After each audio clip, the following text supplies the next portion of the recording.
good afternoon, good evening, wherever you are in the world. Hope everybody is doing well on this beautiful, sunny Friday noon. As if I had to look at the time, considering my show always starts at noon. But there you go.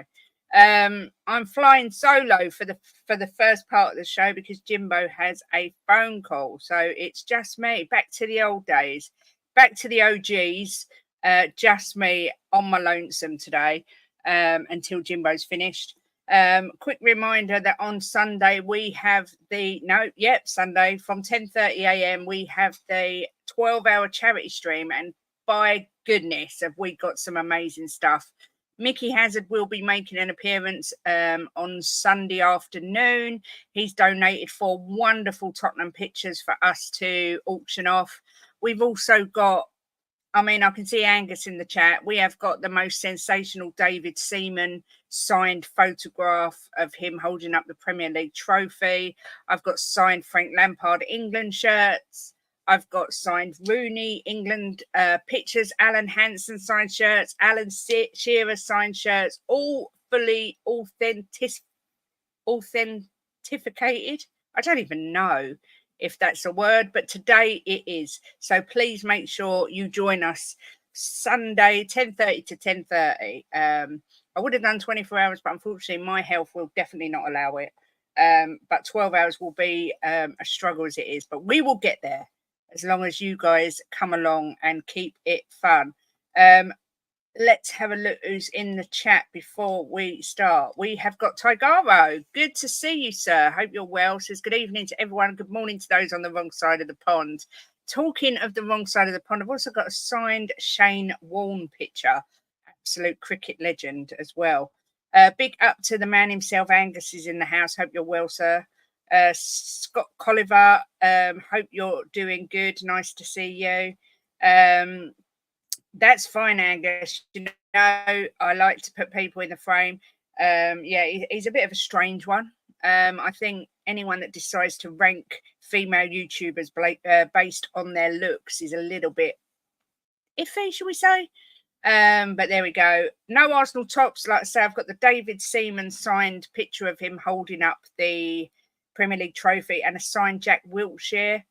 I think that's all the Arsenal stuff we've got. I'll have to double check.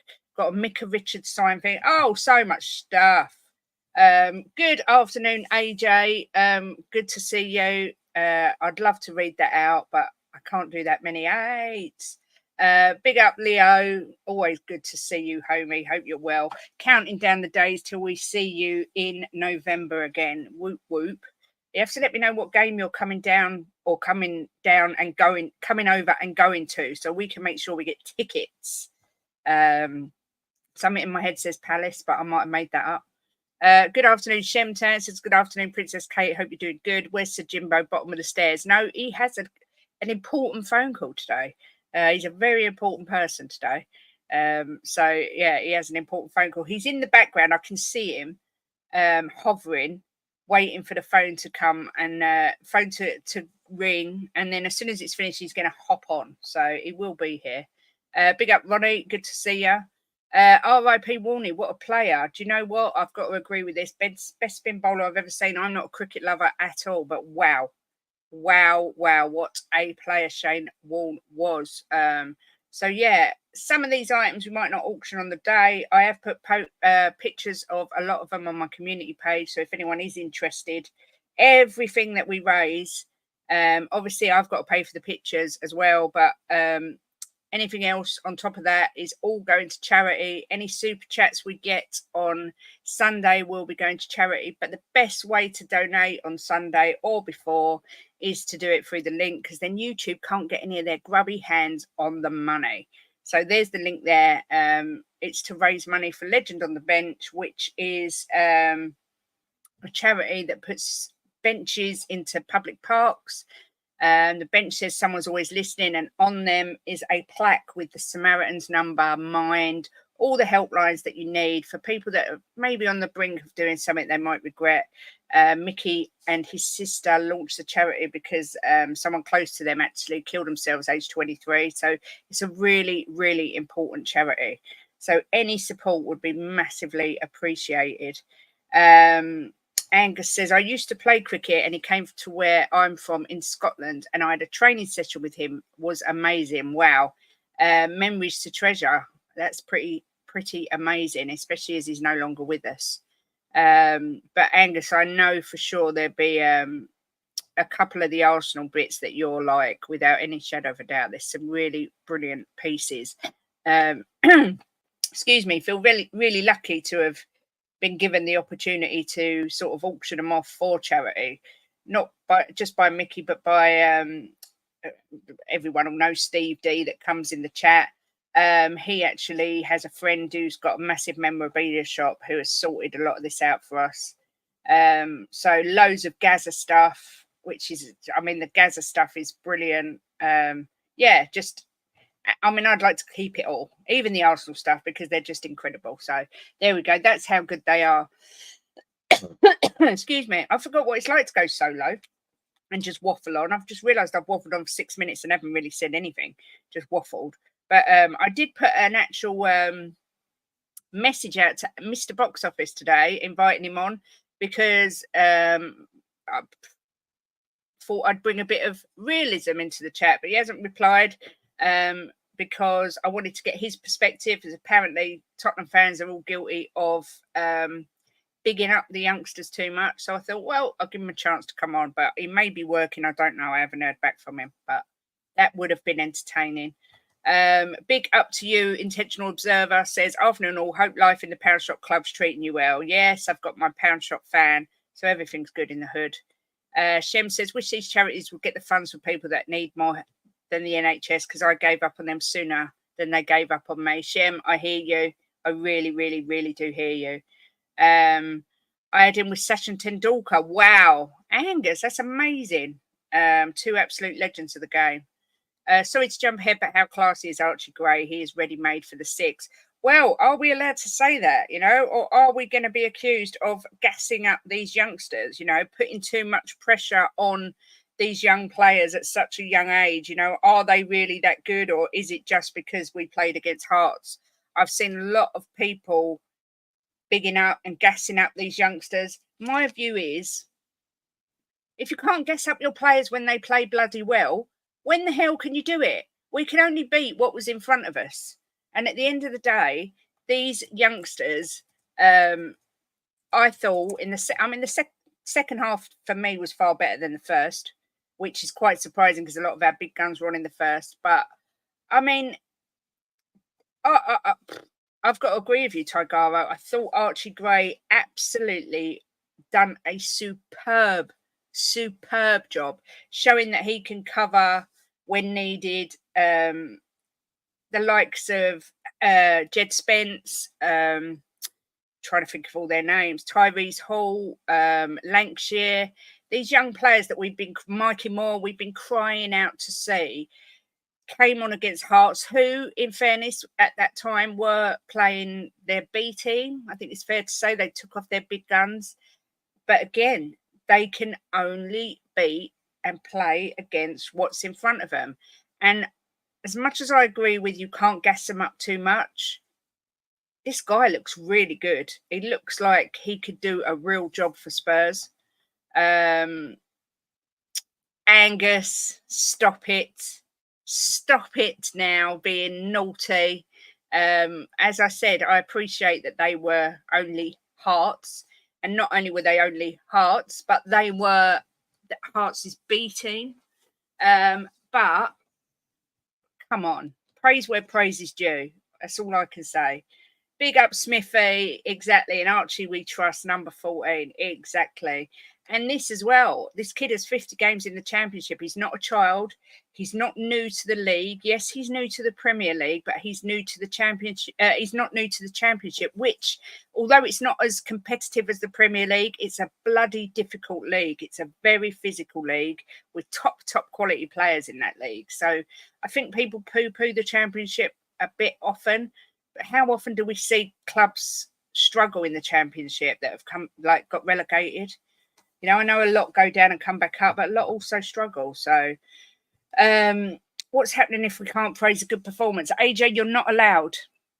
You're the problem. No, seriously. a lot of people are saying, you know, criticising other Spurs channels, other Spurs fans for gassing up young players, you know, saying, oh, you know, this is how they get their careers get ruined. You build them up to be something they're not. They step into the first team, they underperform, blah, blah, blah. My view is I'm going to live for the moment. I'm going to praise where they're good. I'm going to tell them they're crap when they're bad. And on, what day was it? Wednesday? They did exactly what we wanted. They came in, they impressed. They looked really decent. Yeah, I mean, if you don't want to praise your team when they're playing well and winning, why be a bloody fan? No one's saying they're worth the Ballon d'Or. Whoever said that is obviously off their rocker, because how anyone could predict that is beyond me. But these players look decent. What annoys me is Spurs fans all season, we want to see the youngsters. We want to see the youngsters. We've seen the youngsters now, right? But I understand they've got to be against better opposition. Put them up against Man City, put them up against an Arsenal, even put them up against a Premier League side like Brentford. We don't know how they're fair. But for what we saw, they looked good. Yeah, this is true as well. They had their star striker there the second half. Exactly. Thank you for that, Angus. Big up, Jose. Good to see you. Hope you're well. I totally get not going overboard, but if they play well, you give them their flowers. Exactly. And like I said 1,000 times so far, since I've been on the stream for 12 minutes, I've said it about 6 times. You can only beat what's in front of you. You can only play against what's in front of you. Do you know what, Angus? There's fans of Arsenal that were saying that Saka's better than Gareth Bale. You always get Muppets. You always get people that get that little bit too carried away. Maybe it was said as a joke. I don't know. Big up, Brian. Exactly that. We're never happy. We're winning and people are moaning. What do you do? I think everyone needs to just take a happy pill. The sun's shining. It's a beautiful day. Take a happy pill. Good afternoon, Jess. Hope you're well, lover. Good to see you. It was Amen's football game. What does that mean? Is that a typo? I don't know. I've said Archie Ballon d'Or in a few years. Lee, calm yourself down, sir. It's a Scottish team, Kate. I know them well. Yeah, of course you do. Of course. Big up, Smithy. Yeah, everyone smash the lights up. It does help the channel. Listen, Jimbo's waiting for a phone call. If anyone wants to come on, any members, let me know and I will post a link out. I'm quite happy to have people come on and give their opinion on the youngsters. Obviously, we've got QPR tomorrow, which, again, that's going to be a good test. Who do we want to see play? What do we think the score will be? So, yeah, anyone want to come on, put it in the chat and I will send you the link. Optimism based on performance is not delusion. Some creators need to learn the difference, and there is a big difference, but only smart people know that. Exactly, but it's like I kind of tried to explain this earlier. When people say I'm being realistic and being real, no one knows what's going to happen in 4 weeks or 5 weeks when we start the Premier League. But at the moment, after what we've just seen, yes, it was 45 minutes against a lower opposition, but the kids stepped up and did well. So I don't see what's wrong with praising them. I'm not saying that these kids, like, I'm not going to sit here and say Lucas Bergvall can walk into Man City and start every single game for them. That's crazy. But what I'm saying is we don't know that in a couple of years he won't be in a position to do that. No one could say that that's not true. It could happen, it couldn't. This Mikey Moore could step into the first team and be amazing, but at the same time, it could be a flop. It's not being realistic. It's just nobody knows, you know? And I know people go on about, I had my mini rant on Wednesday about the transfer window. Levy's never going to change this. Football club's a pound shop club. Maybe you're all right. Maybe everyone who says that's right, but there is always a chance it will change. And I'm feeling calmer today. I haven't got angry rage Kate's head on, so I'm feeling a little bit calmer. And, you know, I'm choosing to think hopefully we will get a couple of good signings in. I like the way we're going, but still need more. Absolutely, Gary. It's all very well having kids. I love that. But you need to combine that with experience. When you look at Manchester United, it was so successful in the 90s. They had so many kids, but they intertwined it perfectly with that perfect recipe of experience and youth. And that's what you need. Who cares about other teams? Yeah, exactly. Hearts were a good team. They're the third best team in Scotland. Yeah, they're not mugs. Not at all. So it's very easy to disregard it and say, oh, well, they're nobodies. But like I said, you can only play and beat who's in front of you. QPR tomorrow, I expect to be a tougher test. Be interesting to see how we come out of that. Will Lancashire and Mikey Moore are the two that are rumoured to be fast-tracked into the first team. Good. I think Will Lancashire, again, I'm going to get criticised for hyping. I'm not, but I did like the way he played. He did remind me of a certain someone who I'm not going to say. But, yeah, why not? Why not give him a chance in the first team? Smithy, you're calm because you've been watching Richie videos this morning for inspiration. I would be pulling my hair out if that was the case, Lee. AJ, I'm going to send you the link right now. Anyone else wants to come on, let me know. Yep, done. Angus says, I reckon that's a game Ange arranged because he always used to beat Hearts. Maybe. Have we got Tony yet? We haven't got anybody else yet, but I'm hoping and praying that there's deals working away in the background. Big up, AJ. How you diddling? Yeah, I'm not bad. You? I'm good, thank you. Good. It's boiling hot, so I'm smiling. Without gassing our players and being overexcited, AJ, calm yourself. What did you make of the game against Hearts on Wednesday? You could see, if you didn't know anything about football, you could see that in the second half it was the youngsters on, because there was just so much more hunger and determination, so much more willingness to get the ball forwards and take risks and want to impress. Like, no fear. I know when you're an established pro, you're worried about, don't want to try that pass because if it doesn't come off, and it's just, there's so much ridicule around the game, and it seems that's the way everyone wants it to go now. The second someone puts in a bad performance or does something that you don't agree with, you can jump on their backs, we can tear them down. But someone puts in a good performance and whoa, don't get ahead of yourself. Don't gas anybody up. No. It doesn't matter if he's had a good game. It doesn't matter. We wait for them to have a bad game and then we get on their case. Where's the logic? Exactly that. I think some people just like being, well, I don't want to say negative because it's not negative, it's real. Just like being real for the sake of being real. Jimbo, I knew you wouldn't be able to help yourself from coming on. You're muted, darling, and that's the most sense you've ever spoke. Carry on. Go on, you can speak. I said the phone call hasn't come yet, so I thought I might as well come on. Go on, say your bit. I know you're dying to say your bit. Yeah, I mean, I'm just I'm excited with the youngsters, and that sounds so wrong. I'm going to big them up because they played fantastic and they showed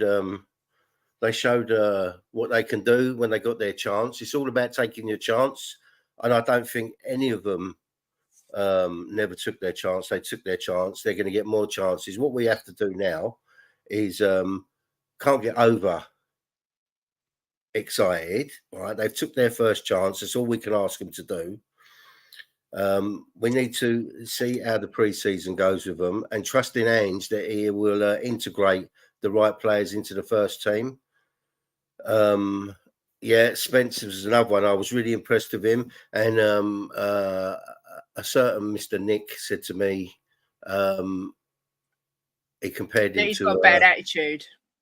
Yeah, which is right. I mean, I can't say if he has or he hasn't because I don't know him. But what I've read, his attitude's not good. But maybe he's only a young kid, so maybe Ange can turn him around and bring him on. I mean, for me, he was actually the best player on the park. I thought they were all good. Mikey Moore was fantastic.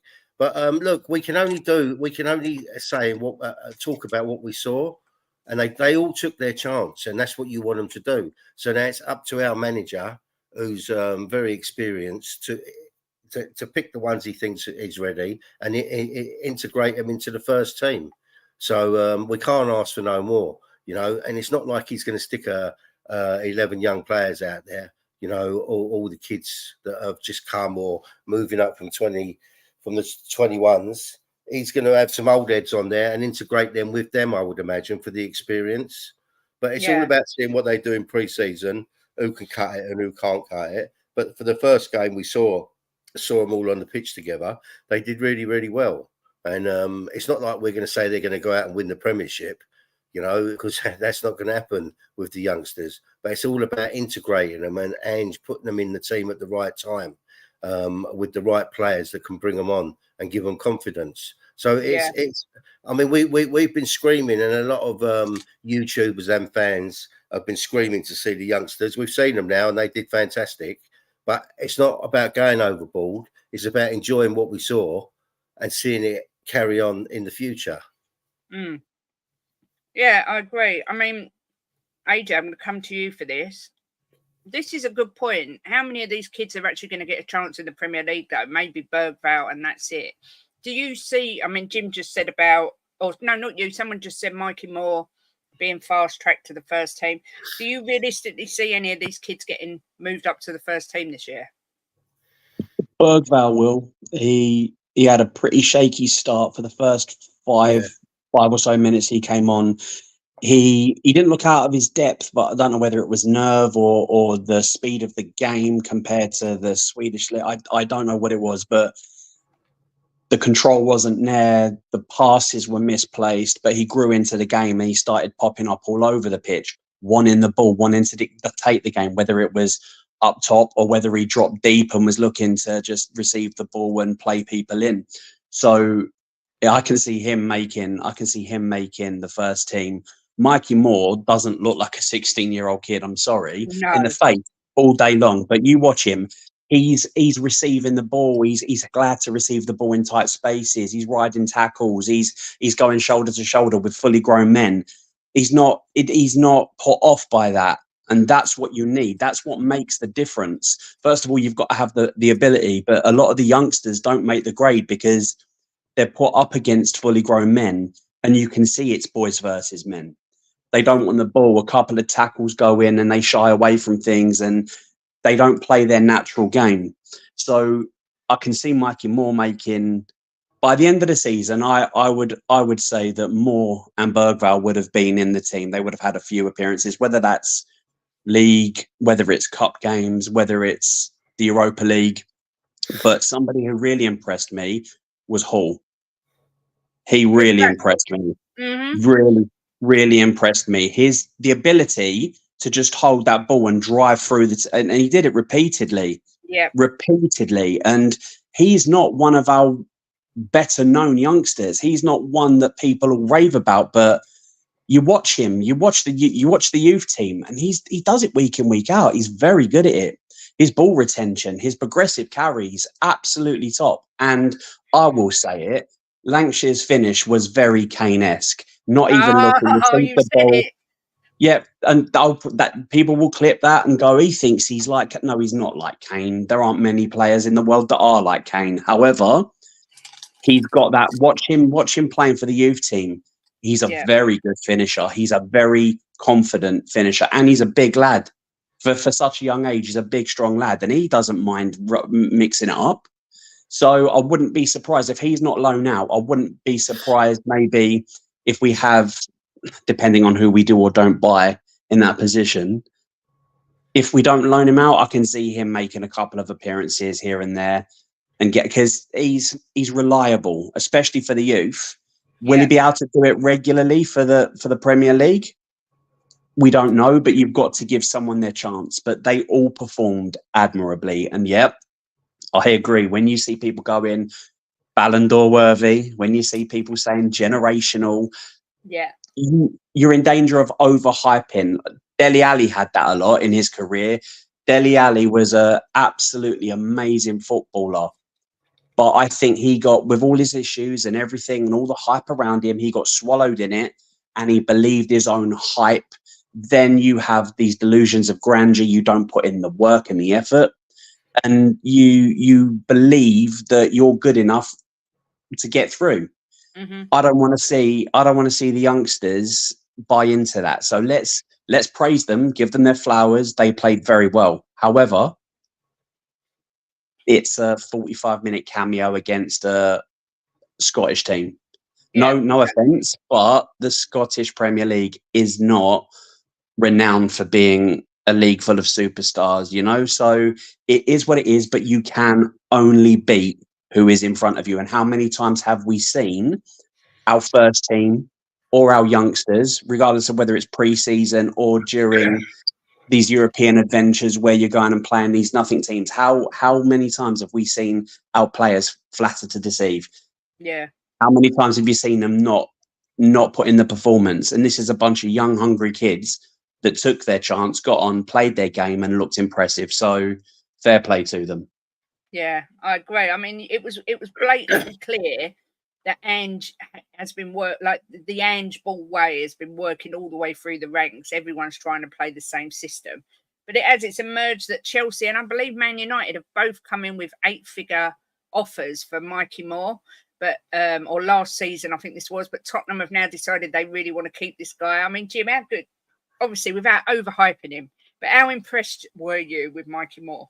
Well, I said to you on the last stream we did, Kate, you asked me what I thought the score would be. And my answer to you was, it's not about the score. It's about how we see the team play. I said to you, there'll be a lot of youngsters go out there. And that's what it was all about for me.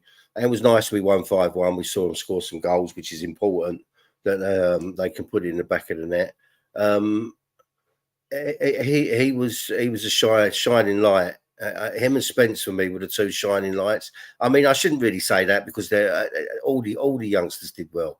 They all did well, but them two really stood out for me. And Bergville come into the game well. Gray was fantastic as well. So it's just it's nice. I mean, I get carried away. I'm one of these people that I do get carried away a bit because I get excited because I think we have noticed. I think the future's looking good for Tottenham with these youngsters coming through and with Ange at the helm because I believe he will. He does like to play youngsters and he wants to build a young team.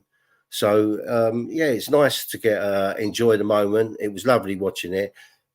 I'm going to watch it again this afternoon on Spurs play. It was nice because we have been screaming for them. Last season, we wanted certain players took out the team and let the youngsters have a go.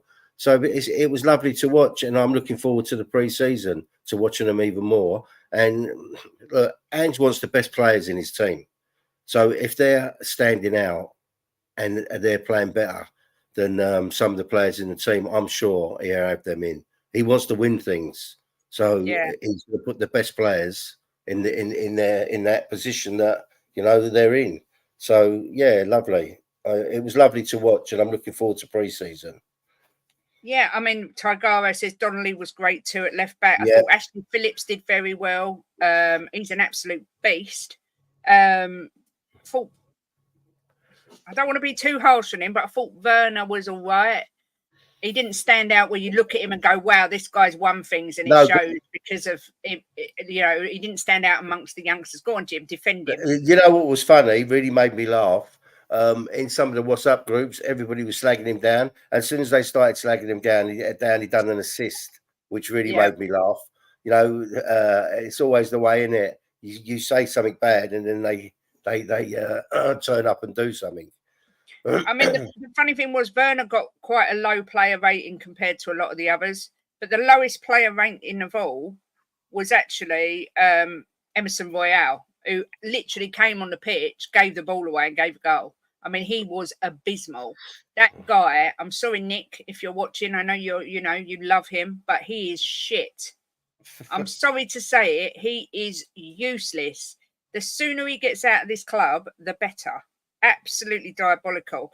But I just want to touch on Jed Spence. When we signed him, I mean, Jim, you remember, you and I were delighted. I really like this kid. I love how he plays. I think he's exciting. But there's been so many rumours of this attitude problem that he's got. There must be some truth to it. There must be, because managers are passing him on.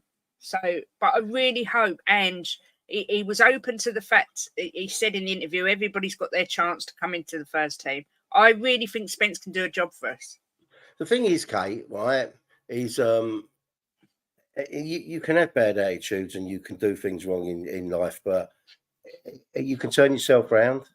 It doesn't mean because he had a bad attitude. Maybe he had a bad attitude because he was treated bad by previous managers or things were said to him that he thought wasn't fair. You know, maybe Ange has had a chat with him, you know, and said he'd give him a chance if he proves himself and he can turn himself around. He seems like a nice kid. I watch, you know me, I watch all the training sessions that are filmed, and the other players seem to love him. You know, he laughs and jokes with them, and he seems to work hard in training.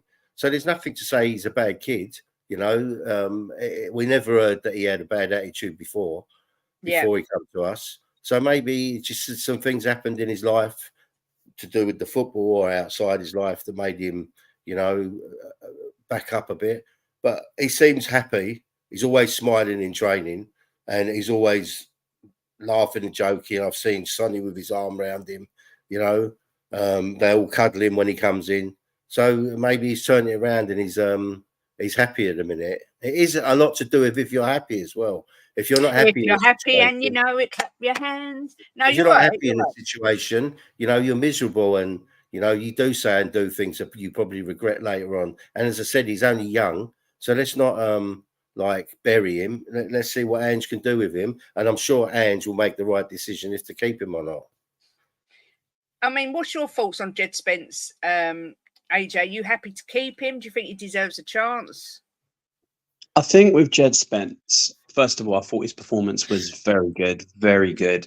So eager to spring out from the back, intercepting the ball, playing the ball forward, out wide, coming through the middle, getting a goal. Like some of his passing as well. Like he showed all of his attributes in that 45 minutes. I think he's a quality player. I think his issue is, like I was saying before, when you're a young player and you perform, you start having people speak highly of you, and some people buy into it. And I think maybe it was a little bit of arrogance, maybe a little bit of a chip on his shoulder. I think what the boy needs, because there are multiple rumours from different sources and different managers and other coaches that he's got a bad attitude, but maybe he needs a little bit of a reality check and an arm around him, settle him down, and then move on from that, right? You move on, you carry on putting the performances. And if you put in a performance when you're selected, everyone's happy with you. The fans are happy with you. Your teammates are happy with you. The managers have. Keep going, and you build on that. You know, it's when you have these cameos and the system doesn't suit you, or you can't be asked, and you put in these bad performance, and then everyone gets on your back, and it's a downward spiral from there. So I think he is a market improvement on Royale. Mm-hmm. I think that I would be very happy if we move Royale on and keep Spence and have Spence as the backup to Horo, because as we saw in that brief 45-minute spell, he's got a touch of everything in his game. He's pacey, he's strong, his passing's good, his finishing's good. He knows how to pop up in the right positions. So I definitely would say keep him. Depending on, my alarm going off, depending on how he performs for the rest of the preseason. If that was a one-off and the rest of his performances are kind of like tepid and there's not much to it, then maybe cash in on him. But if that is how he's going to play, and these are the kind of performances we're going to see from him, this effort, this energy, keep him. Yeah, I agree. I think he's an improvement on Royale. See, this is what I mean. Tony says, we played Hearts. They would be a 4th or 5th team in the Swedish league, just saying people need to take a chill pill. We're not bigging these kids up. We're just talking about the kids. We're not saying they're Ballon d'Or winners. We're not saying they're going to walk into any team. We're not saying anything. We're just praising them because they did well, and we're just looking at them. Nobody on this panel or in this chat has said anything. Can I just quickly come back at that comment? Yeah. If we're playing a team in the Premier League we're expected to beat, and we beat them, do we not cheer because we've won the game, even though it's expected, even though our superstars are paid more, better players? Then do we not cheer them? Do we not go, oh, good performance, great goal, oh, great save, well done, great interception? Do we not cheer people? But because it's the kids who have had their first chance in a Spurs shirt, which they must have all been buzzing about, to get on the pitch and show what they can do, and we're saying good performance, How is that gassing? I'm sorry. How is saying, well done, that was a very good performance, great play there, showing off your skill set, well done. Let's hope we can do more of that in the games to come. How is that genuinely? This question. How is that gassing someone up? We're not saying they're world class. Look, AJ. I think you're taking Tony the wrong way here. I don't think, because sometimes you read things and they can read the wrong way. I think Tony's happy they done well, right? But what he's saying, he's got a good point, because they were playing Hearts, right, and they done fantastic. And I'll be the first one to praise them. But I think you're taking what he's written in the wrong way. He's right in what he's saying, but we got to trust Ange to integrate them into the team the way he thinks fit and how ready they are. Only Ange can answer that, because he's with them every training session. So I don't think Tony's coming down on them. I think he's just saying. No, I get that. I get that, Jim. But she's right. We should take a step back and let Ange do his thing and see when the season starts who comes in. And and you're right as well. I've got to go. I'll be 1 minute. All right, babe. All right. I absolutely get what Jim was saying, and if I come across as an arse in the reply to Tony, it wasn't meant. But No, I've been seeing a lot of that. Stop gassing them up. But they played well. You can only play the people. You can only play the people you are against. You can only play the opponents in front of you. And we've seen many, many times us play opponents that we should be beating, and we draw or we lose. Exactly. So we can get pissed at that. We can be annoyed at a poor performance, but we can't say, well done, lads. You know, more of that. Keep it up. Great performance. That's how you build someone's confidence. You don't build someone's confidence by going, yeah, it was only Hearts, mate. Sit down. Well done, mate. Great performance. Great goal. Great play. Well done. You've worked your ass off. You kept a clean sheet. Look, all these things are positive. And you shouldn't be all positive. I'm the first person to condemn people when I think they've been poor. I don't think Son did very much in that match at all. I think Son was quite disappointing. I think Werner, other than his assist, which was a very good assist, for all his pace, he didn't take anyone on anywhere near as much as he should have done. And any time that he tried, he lost the ball. You know, okay, yes, he got an assist, and that's great, and that's what we need. If he can get an assist every game but play crap, guess what? He's still getting an assist, and we're still scoring. But you need an outlet, a reliable outlet, and I think his and Son's performances in that game weren't great. And then the kids came on and showed them up, and they showed how the game should be played. You know, regardless of, I don't know whether it's from Son and Werner and maybe your seasoned professionals. I don't know whether it's only Hearts mentality or, it's our first game in preseason mentality, you know, so I don't know, or whether it's just a lack of sharpness. But I genuinely believe that, especially with the youngsters, you've got to keep them level-headed, but when they are doing bits, you've got to be like, well done, lad. Well done. More of that. Keep that up. We've got to build up, not tear down. Exactly. And it gives me the impression of being like the arm around the shoulder, sort of fatherly figure that can boost these players up. So, I kind of agree with that, Tony. I see what you're saying. A lot of people have been comparing players like Bergvall to Pirlo and Rodri, not in this chat, but on Facebook. But as I said earlier, stupid. I did say earlier, you always get people that go normally for clicks and likes, to be fair. They give out outrageous opinions, so it spreads. People retweet them. Even if they say you're a mug, it still gets them out there and their name known. That's what it's for. You know, I don't think anyone with a sensible footballing brain really believes that. Look, we've got QPR tomorrow. I'm so excited. I think it's a much more of a test than it is that it was against Hearts. Jim, do you expect the same sort of setup where he starts with a slightly sort of more experienced team and maybe brings in more of the kids in the second half, or do you think he'll mix it up? Well, the thing is, Kate, he's kind of backed himself into a corner now, which I'm sure is a nice corner to be backed in. Yeah. Because we have to see the youngsters now because they did well, right? And as I said to you, I thought the youngsters were outstanding. And as I said, I know it was only Hearts, but they can only take their opportunities when they come. And these kids took their opportunities. So he's kind of backed himself into a corner, which is a nice corner to be in.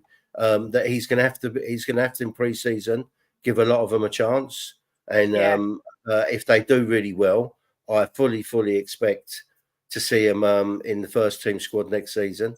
And I mean, the sensible way to do it is, I mean, I ain't going to tell Ange how fucking manage, just for sure, but I would think the sensible way to do it is at the base of your team out there, the Van der Vens, the Sonnies, Vicarios, you know, Porro, and so forth, and integrate them slowly during the season, you know, and until they're bedded in. So I fully expect to see quite a few of them in the first set, and it's good because it gets the homegrown quota up as well. And you know, Ange said he's expecting at least 2 more players in before the window shuts. So I mean, what is it? 26-man squad, I think. Is that right? Yeah. So there's room for them. So I fully expect to see the youngsters come in. Are you the same, AJ? Do you expect him to sort of persevere with these kids and just see what they do against a championship team?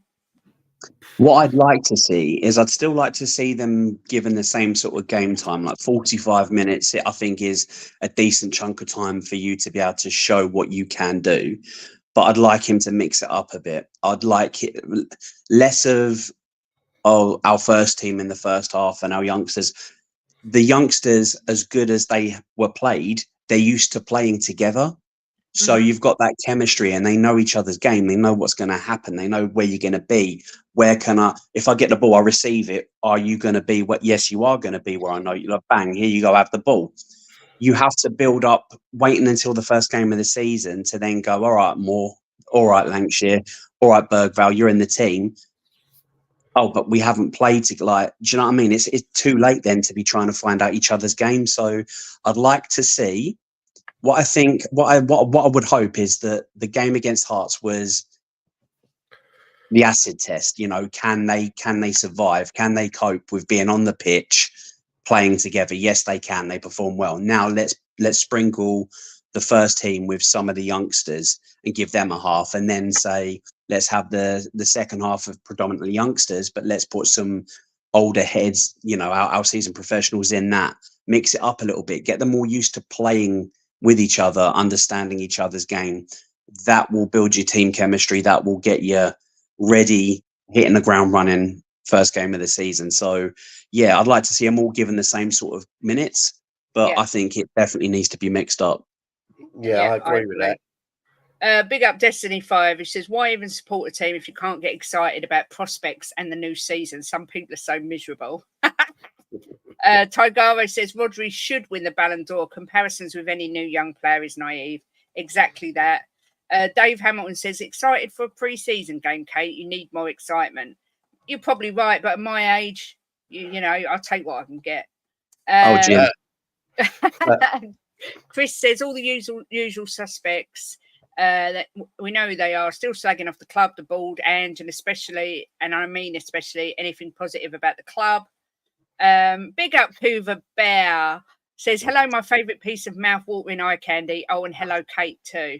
Thanks, Cooves. Hope you're feeling better. Angus saying we want 4 players in at the Emirates. Paul Pablo's here saying, good afternoon. You think having kids would be an excuse for leaving, not to spend? Yeah. How about Moore and Lancashire replacing Richie, or at least share half each proper game? I like Richie, same with Bergvale and Gray in the midfield. Yeah, it's a good shout. Before I carry on, as I said at the beginning of the stream, on Sunday we're raising money. We're starting at 10:30 a.m. and Jimbo and I are doing a 12-hour stream to raise money for Legend on the Bench, which is a suicide prevention charity set up by Mickey Hazard. He will actually be on the show in the afternoon as well. This is some of the stuff we've been donated to auction. Obviously, for you Arsenal fans, these are all official and certificated with an authenticity certificate. We've got David Seaman holding up the Premier League. We've got Alan Hansen with a trophy. We've got a signed Frank Lampard. That's Alan Shearer one. Signed Frank Lampard shirt. We've got Gaza pictures. Glenn Hoddle. more Gaza. We've got Steven Gerrard, signed picture, Rude Hullet, Shane Warne. We've got an Alan Hansen signed shirt. I mean, the stuff we've got Micah Richards there, Jack Wilshere, Owen Hargreaves, Wayne Rooney, absolutely classic pieces of memorabilia. So if anyone's interested, either come Sunday or you can message on the community page if you're interested in anything, because it's all going to a very worthwhile charity. So please, if you can, do come along, and if you can support, that's the Just Giving link. It all goes straight to the charity. If you do it this way, Mickey's donated as well, isn't he? Yeah, Mickey's donated 4 amazing pictures, which I haven't got to hand to show you, but they are frigging incredible. Michael Dawson signed, I actually sent them to AJ. Michael Dawson signed picture, a Ledley King signed picture, a Perriman, Ardiles and Villa signed picture, and a Hoddle picture signed, and they're all framed and ready to go. So yeah, it's going to be a really good event. So if you can be here, that would be amazing. The double season, yes, it is the double season. Tigara says the silence is deafening with Brian Hill. Please tell me we've sold him. No, and as far as I know, he was in training this morning. Yeah, so but hopefully that will follow. Do you know what? If there was photos of Sol Campbell, I would bid on it myself and wipe my arse with it.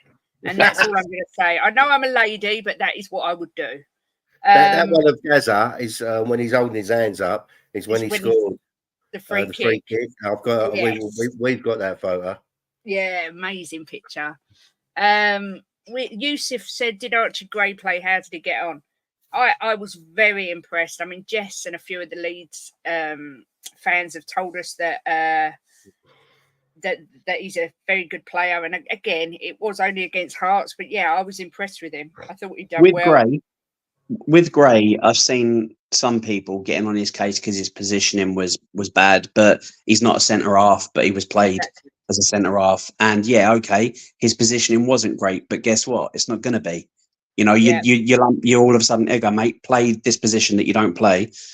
You know, it's going to take you a while. Your footballing brain engages and you kind of understand where to be and you try to be in the right places, but it's not the same as being a seasoned professional in that position. But he was very strong in the tackle, very strong when he had the ball, looked to come forward, always looked to play a forward pass.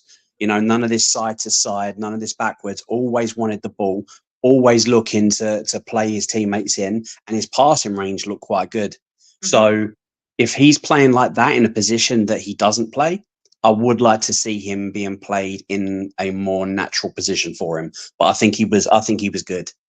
You know what I say about Archie Gray? I watched him interviewed when he signed for us, and I watched him interviewed after the game.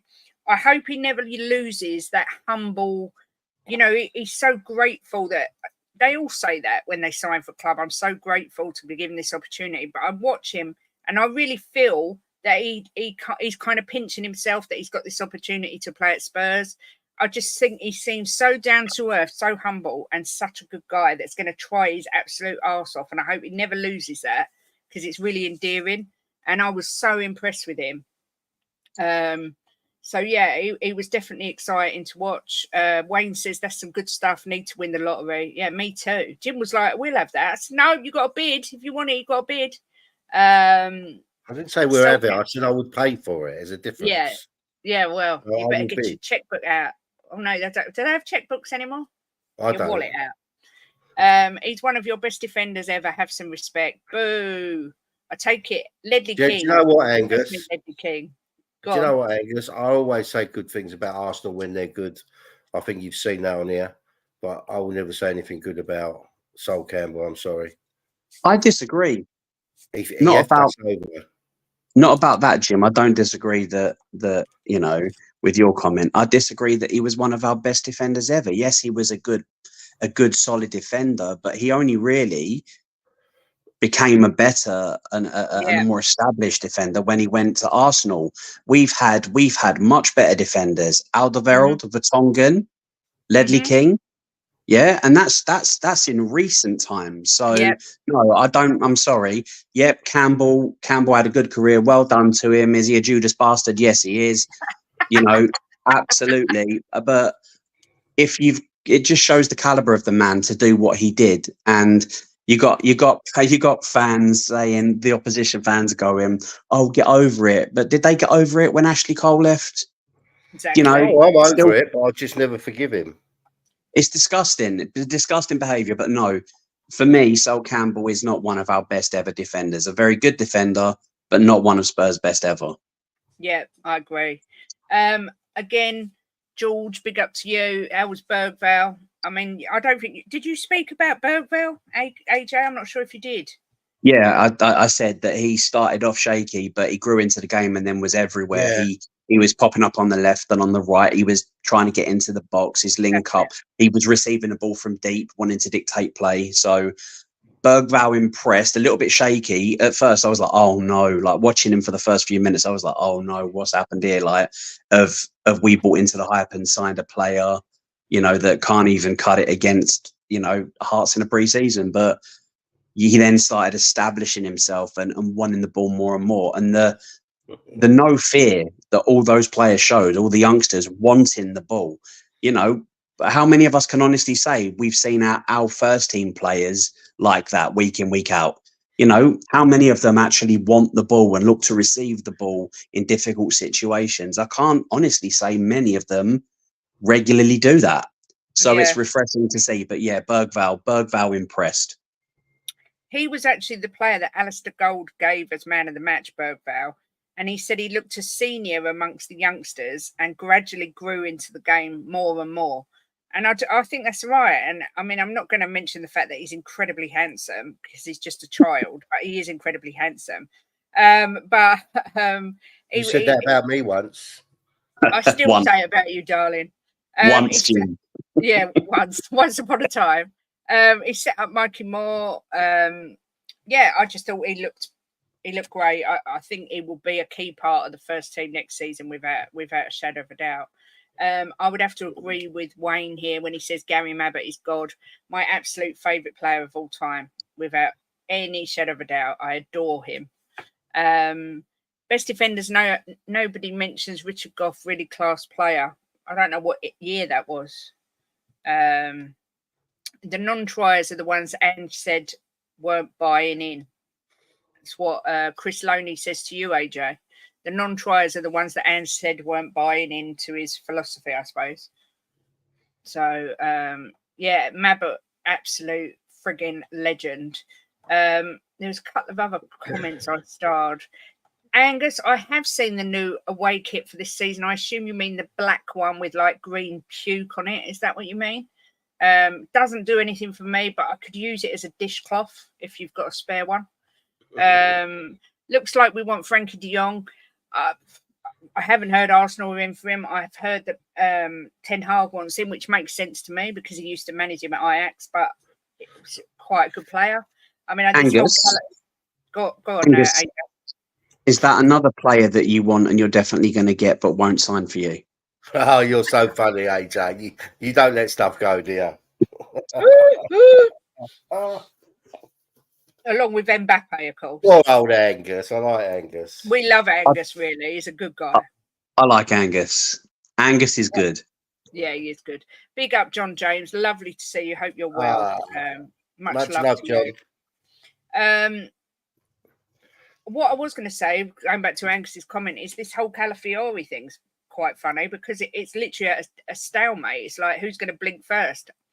If Arsenal want him that bad, surely put your hand in your pocket and pay the extra bit that they want.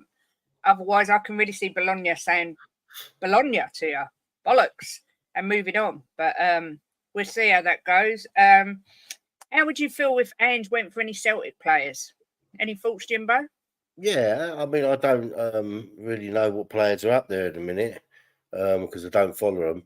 But if Ange thinks they're right for us, then go and get them. I trust Ange to bring in the right players. I saw a comment earlier, Kate. Yeah. That someone said, I don't know if you've starred it or not, but I didn't hear you talk about it. About how we feel if it'll stop us buying players because we've got these youngsters now. Yeah. I don't know if you start that. Well, he's and said the other day that there'll be a couple more coming in for sure. But I mean, we've got to trust that he's going to pick the best players for the best positions. So if he picks some of these youngsters instead of buying someone for a certain position, I'm happy with that.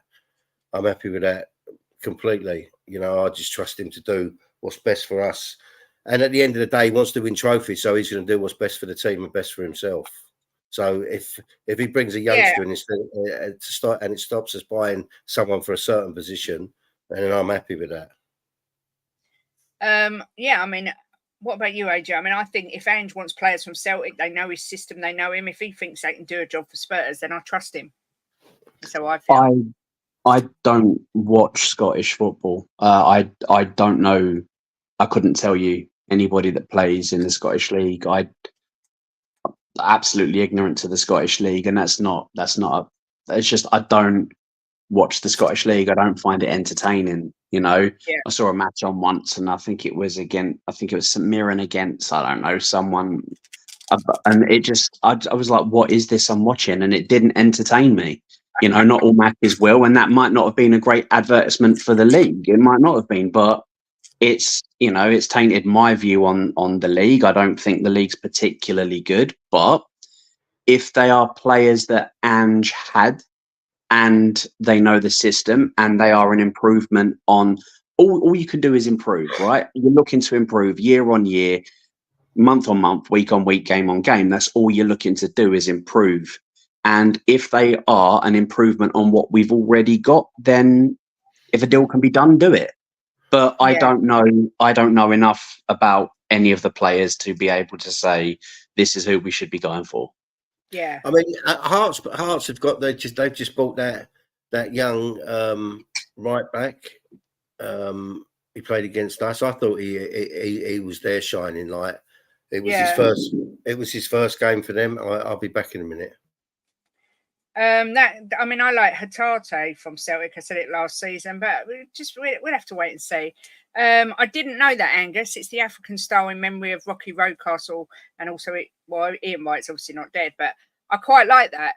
I respect that. I think that's quite a nice thing to do. I don't like the kit, obviously, because it's an Arsenal kit, so it don't matter if it was in memory or in praise of me. I would hate it because it's an Arsenal kit, but big up to them for doing that, I suppose.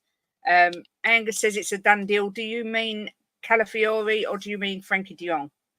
I don't think our third kit was out yet. I certainly haven't seen it if it is out. I've seen an advert for it on I think it was on Instagram. You know, you get them pop-ups, and if it is the one I think it is, if it is actually that kit, I like it. It's similar. It's not white with the blue at the top, is it? No, it's very similar to, you remember the Champions League one? Mm-hmm. The away one, the green and the kind of like map of. It's similar to that in colour, but a little bit more of I can't describe it, but I like it. I think but then people question my taste because I like the kind of, what was it, the beige kit from last season. I liked that. I preferred that to our home kit. I think our home kit's really boring. So much more can be done with our home kit. That's Nike for you, though. They are boring. I miss Adidas. They were my favourite. Adidas, and I liked Hummel as well, I must admit. But yeah, Nike kits are boring, in my opinion. Apart from that crazy bus seat one, which I loved. And I know a lot of people hated it, but I did love that kit. AJ, you'll never let that go, will you? That's from Angus. Do you know what? I've heard a lot about this guy, Angus. Matt O'Reilly, midfielder who plays for Celtic, meant to be a good player. I've heard a lot about him. Yeah, I'm sure. Do you know what? If I was an Arsenal fan, I'd probably love the kit as well. Yep, John James says Calafiori deal still stalled. I personally don't think he's worth the wait. Well, I'm not sure. I do rate him, but I just don't see this deal happening. I said it on the terrace. And I got a lot of people saying I was just bitter, but I don't see it happening. Big up, Colin, talking ball. As I said, hope you're well. I did message you, but I haven't had a reply. Hope you're good. It's still stalled. It is, Angus. It definitely is stalled. I read into it this morning. It is definitely stalled. So you've got a bit of hopium there, but it's not happening at the minute. There was a couple of other comments I starred.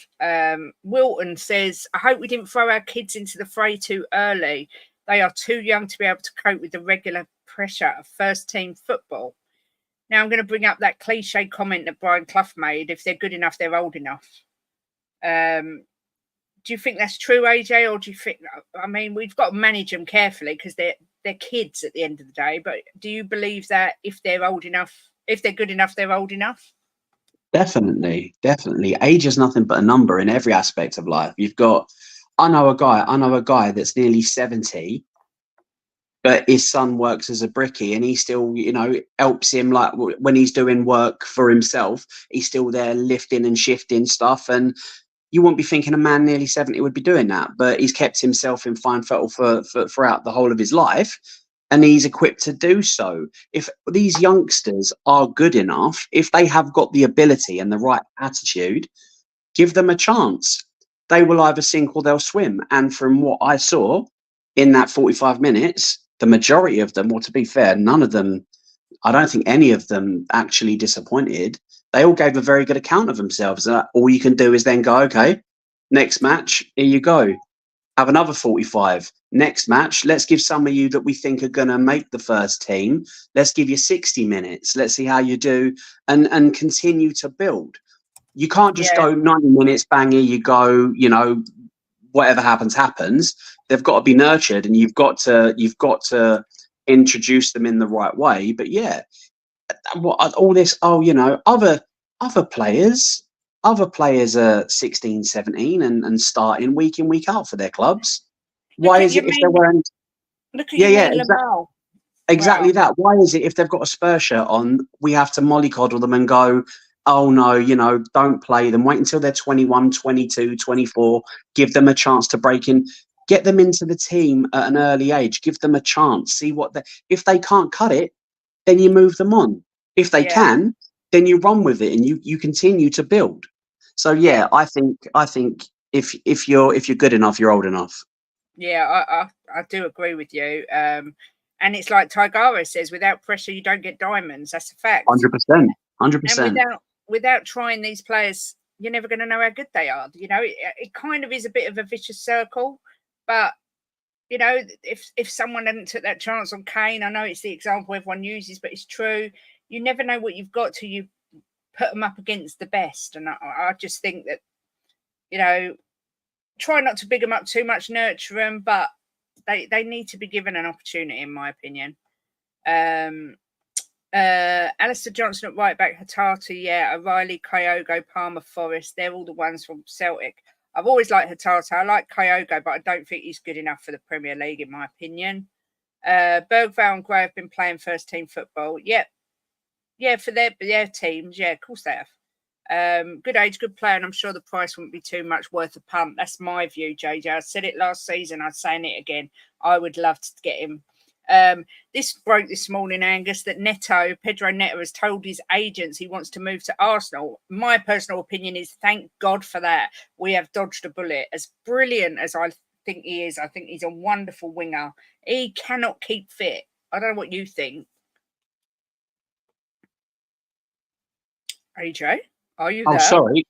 That's yeah, right. I'm here. Did you think I was still going to waffle on for a minute there? Yeah, it just ended very suddenly, and I was like, "What's she doing? What's she doing?" Sorry, but no, I think Neto is a very, very good footballer, and if he was a fit Neto, if he didn't get injured every single season and was out for months on end, and then I would be hoping that Spurs would do everything they could to sign him, but. We've got rid of Ryan Sessegnon, who through no fault of his own, whether it's just, I don't know, poor management by the club or the medical team, or his body is just not physically able to cope, and will break down. We've just got a player like that off our books, and he's gone now. We don't need to be spending, especially whatever 40, 50, 60, 70 million on a player that might play half the season. Because for half the season he's there and performing, and we're scoring, we're creating, we're winning. Great. What about for the other half of the season where he's not there and we're having to then put on players that aren't the level he's at, hence why we got him. I hope he goes to Arsenal. I hope they spend big on him, and I hope. No, I can't say that because I don't want to wish people ill. But let's just say maybe he has a bad case of the flu for the season and is unable to compete. That's good. But I'd like that very much. I mean, someone worked it out that he averages 17 games a season. I mean, that's terrible. We cannot afford to have another injury-prone player. Like you say, we've only just got rid of bloody Sessegnon, and I feel sorry for Sessegnon. I wish him nothing but the best for the rest of his career, and I hope he revives it. But oh my God, what a waste he ended up being for us, because he just couldn't get off the injury table. But 100%. And I don't think Arsenal was silly enough to buy Neto. I don't think Arsenal. I think Arsenal. I said this at the end of last season, and I'll say it again. I think other clubs are going to be catching up. I don't see Arsenal performing as well. I think they might still finish second, but I think the gap will be bigger. I don't see them pushing City as much as they did. Neto is not the right signing for them. They've got a great squad. You know, the squad has been building over the last 3-4 years.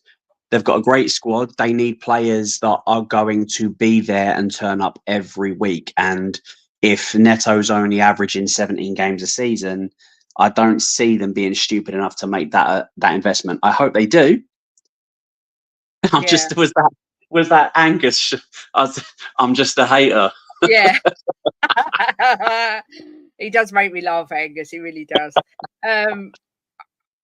I mean, regarding Arsenal with the drop-off, a couple of people have said it, not just you.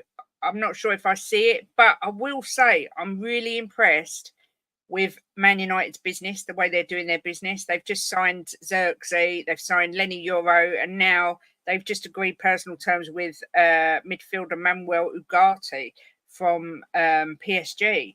I mean, they're really going about their business and getting sort of things done. And that concerns me a little bit. We all knew Man United were never going to stay in the doldrums for long, but they seem to really be going out and getting all these players at the minute. And I think they're doing really good business.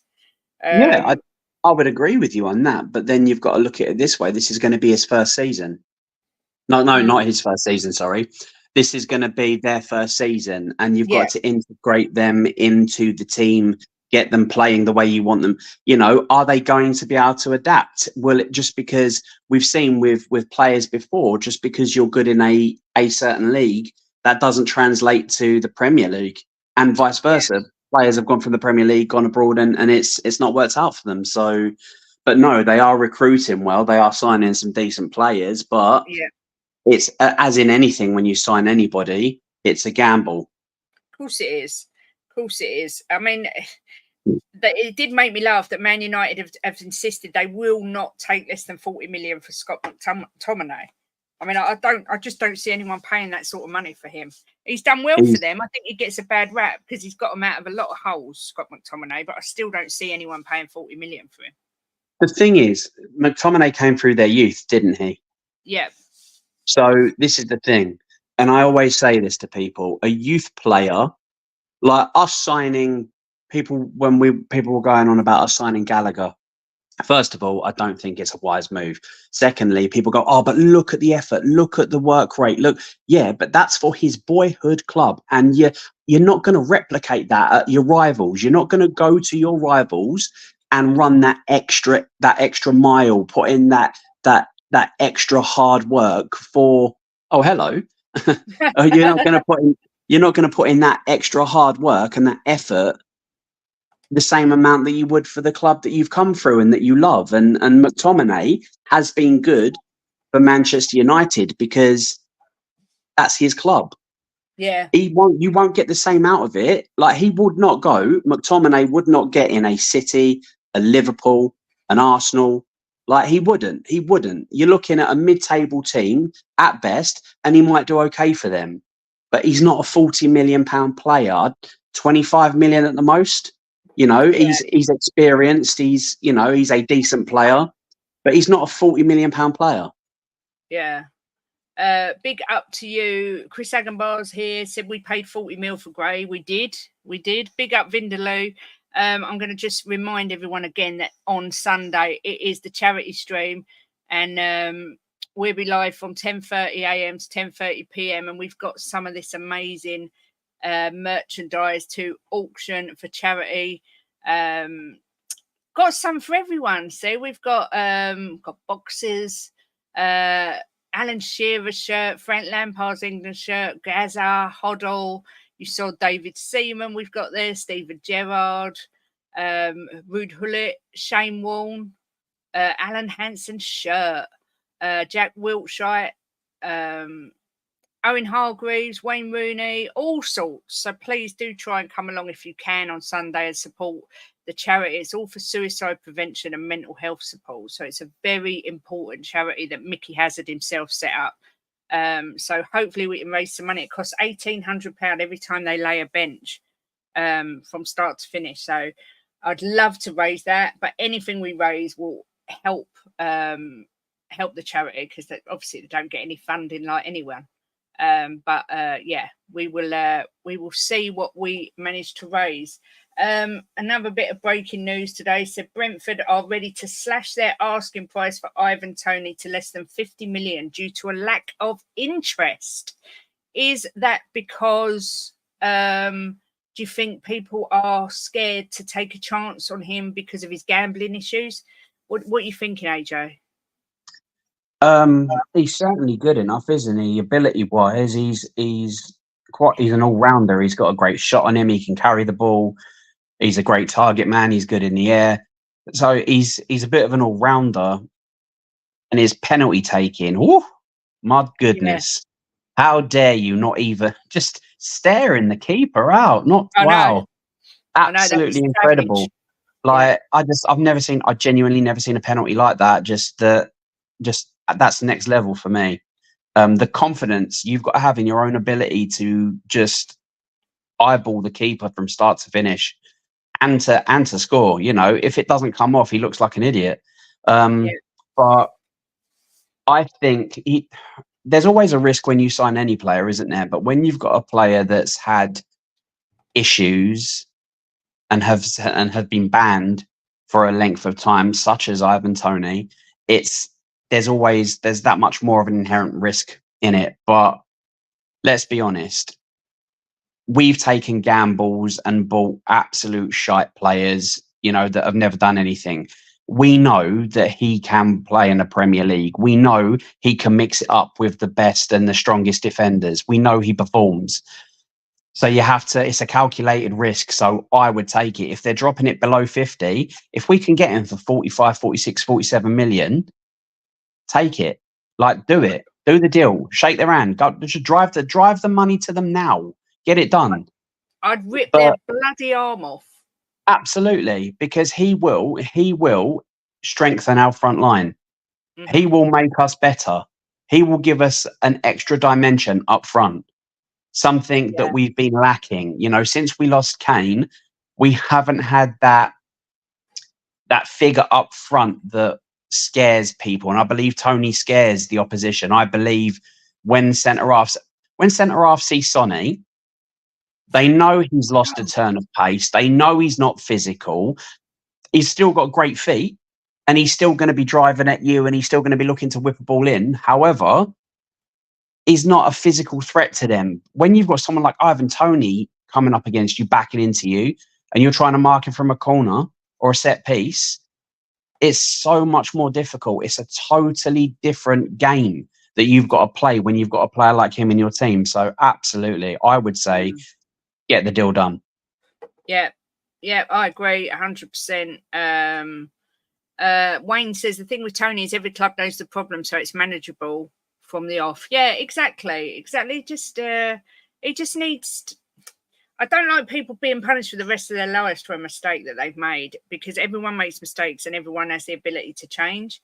So I think if it is that, it's really quite sad. But we'll see. I'd love to have him at Spurs. I think he's well worth any sort of gamble, and that's my opinion.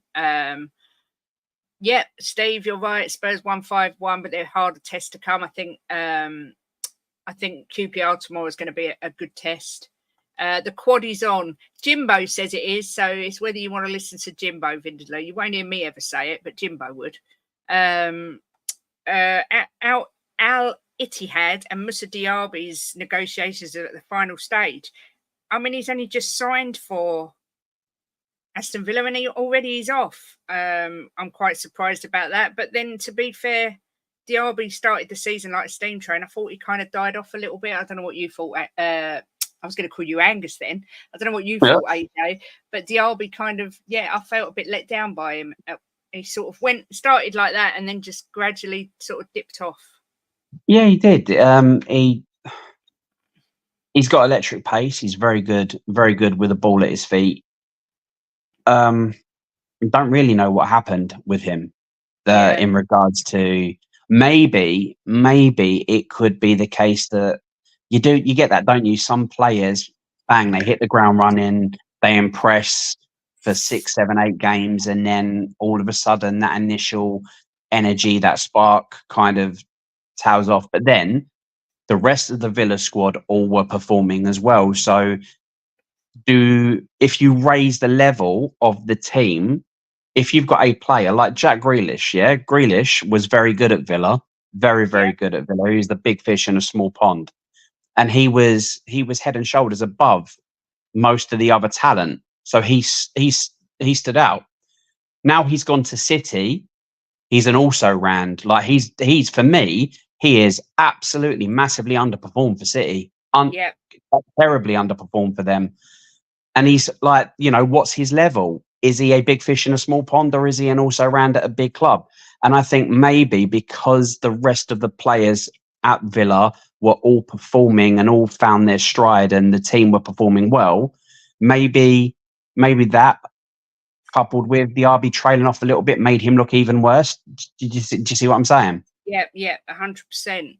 But I think if you were signing the player that he was when he like for the first third of the season for them, like I'd say Spurs should be snapping off their hands, like trying to sign him, because what he offered was, we don't have that.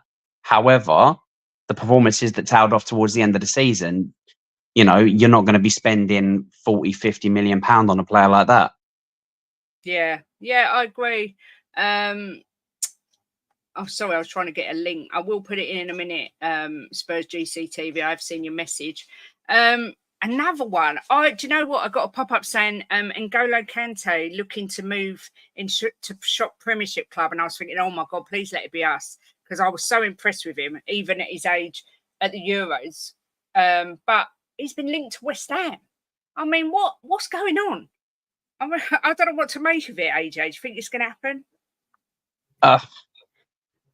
This is the point, is what is it? Is it, I mean, with Spurs, you can always kind of guess whether the business is going to happen, because there's considering, there's hints at, there's thoughts of, there's rumours are, there's interest, and there are all these different ways of saying basically it's a rumour and no one's really going to, the deal's not going to get done. But West Ham seem to be doing some decent business. Yeah, they do. They really do, which is concerning. If they've got a player like N'Golo, if they sign a player like N'Golo Kante, who for me is quality, he's absolutely quality.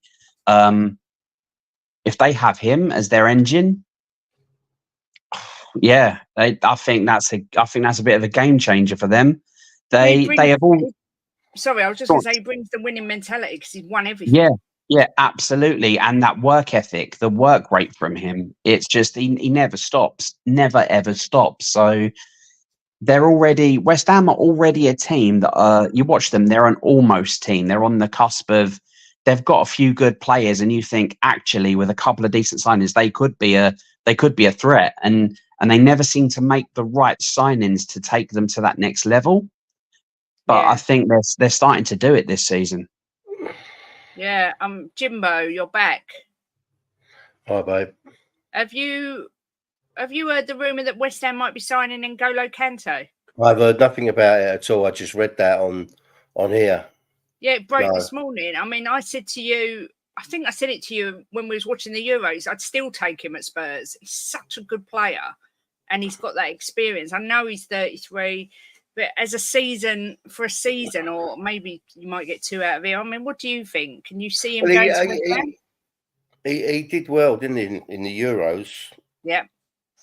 He did really well. He seems to have an engine on him that never runs out, even at his age. You know, yeah. I mean, I don't know if I'd want him at Tottenham because of his age. I think it's, yeah. For me, he's the perfect to bring in to guide the younger players. Yeah, maybe. He well, look, we're building now. A younger squad. I like it. I like it. I like the energy in them, and yeah, maybe for a season or two, he could do well. Yeah. Have you had your phone call? Yes. Good. That's what we like to hear. Can I just say how incredibly upset and disappointed I am that Jim comes back on stream. He says, "All right, babe, it's okay," and I get nothing. No, he was saying, "All right, babe, it's because I can't see your face. I don't." Jim, you wouldn't want to see my face. I've got a face for radio. You must be one ugly bastard because you never put your face on screen. That's all I can say. He's actually, do you know what the funny thing is? He's not. He's got a really nice face. I don't understand. You're a handsome young man. He is handsome. Young man. I thought he was saying hello, babe, to you, AJ. So I didn't actually take any notice. But oh wow.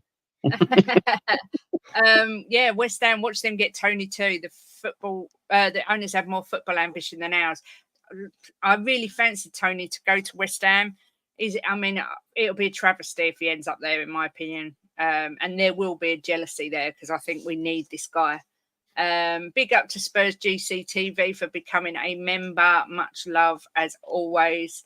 Modric plays now. He's nearly 40. Kante could just be one of those. Exactly. You do get these kind of crazy people who are still running around like lunatics at 40. I don't run unless I'm being chased. It's as easy as that. Jimbo could be right. The quad is on, says Vindaloo. And he said, just call AJ Babe 2. Yeah. Babe 2, Pig in the City. Wasn't that the name of the film? That's exactly what I was just thinking. Not that I'm calling you a pig, AJ. Please don't think that. Apparently, as well, another thing that broke earlier was that the Everton takeover has fallen apart again. I would think that this is going to mean that they've got to sell Branthwaite. But, they just can't seem to get this takeover done. I don't know what's going on. But also Amanda Stapley, I think that's her name, the one who was at Newcastle. She's looking to invest in another football club, and Tottenham are apparently on her radar. Whether that's true, I have no idea. I'm thinking you'll end up signing Kyogo. Yeah, he's a decent player. I'm just not entirely sure he can cut it in the Premier League, but we'll see. Pepe 41 from Porto. Looks like Messi and Ronaldo last tournament. Messi will retire in November. That'll be a sad day. Much love, Leo. Thank you for the super chat, homie. You didn't have to do that. Always appreciated. Love you, Leo. Brown Flake's going to be going cheap now. Yeah, Everton, what a pickle they're in. Yeah, this is what I mean, Angus. Apparently, she's got a few football teams on her radar. Spurs, Arsenal, I saw a couple of others. Who knows? All I know is if I had her money, I would be investing in Spurs rather than that dodgy lot up the road in red. That's all I'm going to say. Barbaric Disdain said this channel is genius. Spurs buying youngsters and Kate bringing in a youngster called Jimbo. Smash those likes. Bloody hell. Calling Jimbo a youngster. It's been years since anyone's done that, isn't it, Jim? No. Oh dear. Talking to youngsters, my boy's going away camping with his scouts for the last time tomorrow because he has to leave because he's 18 in September. So he's going for his last trip tomorrow. Bless him. So Jimbo and I have got a few days on our own, haven't we, Jimbo? Yes, we have, darling. Yeah, our first full day on our own. We're streaming all day for 12 hours. Yeah, I'll still be all right after. Don't worry. Oh God, arc at him. Such a charmer, isn't he? But yeah, unless there's anything either of you wanted to bring up before we finished, I've covered everything I wanted to cover. No, I'm all right. I'm just hope everyone was happy with watching the game and enjoyed tomorrow's game. and let's see how they perform. Maybe we'll be here on the stream, the charity stream on Sunday, saying, "Oh my God, they were terrible," but I can't see it. No. What about you? Maybe if the takeover for Everton has stalled or isn't going to happen and they need to sell, maybe, just maybe, we could get Calvert-Lewin at a cut price deal. No, thank you. Yeah, I'm glad you're laughing. I thought for a second you were serious, AJ. He's another one who can't get off the bloody injury table, the silly arse. The thing is, he's not a bad striker when he's fully fit. Like he is a handful. Right? He's not the level that we would need to be recruiting to progress. But when he's not injured, he's a decent striker. It's just, these players that get their careers ruined by injury. I do feel sorry for them. Yeah. But I mean, it is what it is. Exactly. Phil Coys, I forgot to read this out. Big up Phil, says, I'm going to say it now. I don't give a shit. This Bergvall kid will be a quality player. You can tell he's got the ability straight away. Phil. Hashtag Bergvall 15 on the back of the shirt. Come on, you Spurs. I love that, Phil. No. Absolutely love it. Phil's one of those. He's Yeah, a player played well. Let's praise them. A player looks really good. Let's say he's great. What are we going to do? I know. You tell them, Phil. Don't worry about anything else. Angus, Spurs have got Vissel Kobe, whoever the hell they are, if I said that right.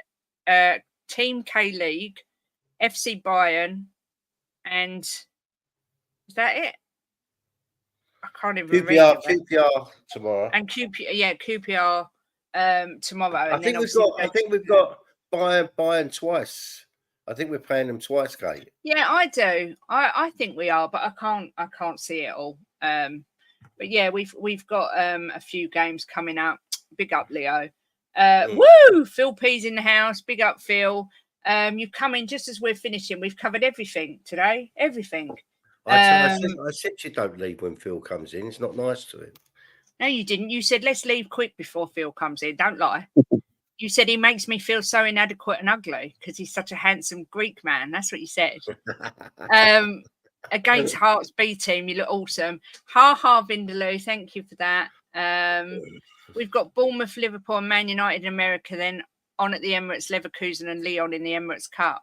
Wow, so you've got some decent fixtures coming up. Yeah, some good fixtures there. Yeah, there is. But yeah, enjoy the game tomorrow, everyone. It's on at 2 or 3 tomorrow. 3, I think. Or is it 2? I can't remember. 3 at 3 o'clock. I think it's 3. Yeah. Yeah. Hope everyone enjoys the game. And please don't forget, 10:30 in the morning, Sunday till 10:30 at night, we will have AJ will be coming on. We'll have Leo coming on, Mile High, Hotspur. Bobby. We've got Phil P, Bobby, Ben will probably come on. Mickey Hazard's coming on in the afternoon. We've got all sorts of people coming on at random times over the 12 hours. So let's get Vindaloo and Angus on. Let's have some gooners on here. Yeah, it'd be great to have some gooners on. Yeah. Bergvall is an above average Odegaard. This is Mr. Box Office, who also said that Haaland is what did he say? Something like John Carew. He compared Haaland to John Carew from Villa. So I'm not saying no more. No, I love Alex. I love Alex, but Mr. Box Office does my treating. But Alex, he brings the other side to it. Yeah. Well, I did invite him on, but he couldn't. He did message me and say he can't. But I will get him on one day, and I am going to turn him into a happy clapper. If it's the last sure thing I do. Alex will come on the charity stream. I'm sure he will. Yeah, he probably will. He's a good guy. Big up Vindaloo. Bloody hell, Leo, 5 a.m. kickoff. But yes, see you all on Sunday for the charity stream. AJ, thank you as always for coming on, and I'm sure you'll be here on Sunday as well. Well, I may just pop in. There you go. Tigara says, nice to see so many poisonous cretins haven't joined the stream. Hallelujah. Great show, Kate and Jim. Great chat section. Come on, you Spurs. We tried to keep it poisonous free. I saved the poison for Jimbo later because he likes it. Big up Angus, as always, loving the banter. Have a great day, everyone. Enjoy the football. Enjoy the sunshine. Thank you to Spurs GCTV for becoming a member and Leo for the super chat. And as always, come on, you bloody Spurs. Come on, you fucking youngsters. Let's see you kick ass in the Premiership.